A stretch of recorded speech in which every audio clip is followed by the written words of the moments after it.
అయోధ్యలో రామాలయ నిర్మాణం జరిగింది. దేశవ్యాప్తంగా సీత తలంబ్రాలు లేని రాముడు, లక్ష్మణుడు లేని రాముడు, దేశవ్యాప్తంగా హనుమంతుడు లేని రాముడు ఉంటాడా? ఎక్కడన్నా మీరు దేశవ్యాప్తంగా ఎన్నైనా తలంబ్రాలు చూసారా? నుంచి దీంతో ఎంతమందికి ఉద్యోగాలు వచ్చినాయి, ఎన్ని కుటుంబాలు బాగుపడ్డాయి, ఎంతమంది దరిద్ర రేఖకు దిగనున్నారు? కాశ్మీర్ని కేంద్రపాలిత ప్రాంతంగా ప్రకటించారు. ఏం చేయలేదు అని మీరు ఎట్లా అంటే అంటున్నారు? కాశ్మీర్ను కేంద్ర ప్రాంతీయ పాలితంగా ప్రకటించడం అనేది అభివృద్ధా?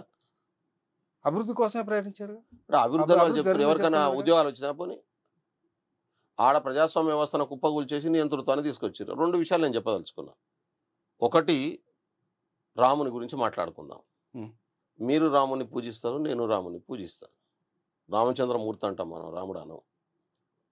సీతా తల్లి, సీతామాత, లక్ష్మణుడు, ఆంజనేయుడు వాళ్ళు ఆశీర్వదించే విగ్రహాన్ని పూజిస్తాం మనం.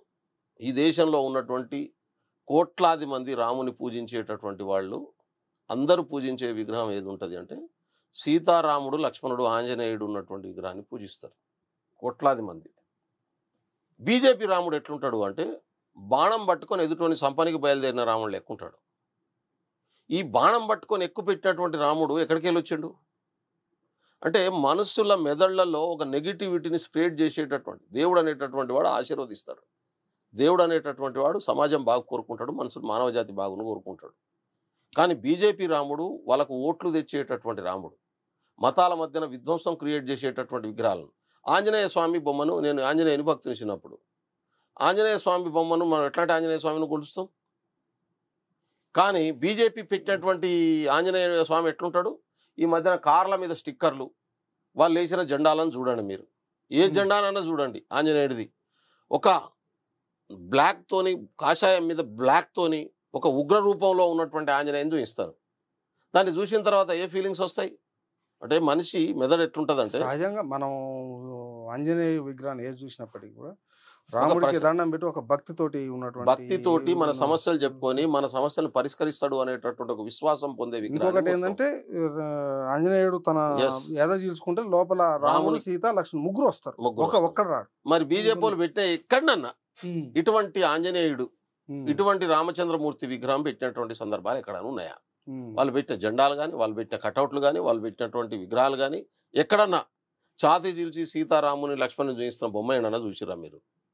పోనీ ఆశీర్వదిస్తున్న రామచంద్రమూర్తి బొమ్మ ఏంటన్నా చూసిరా మీరు? బాణం పట్టుకొని ఎక్కువ పెడుతున్న రాముని బొమ్మను పెడతాడు.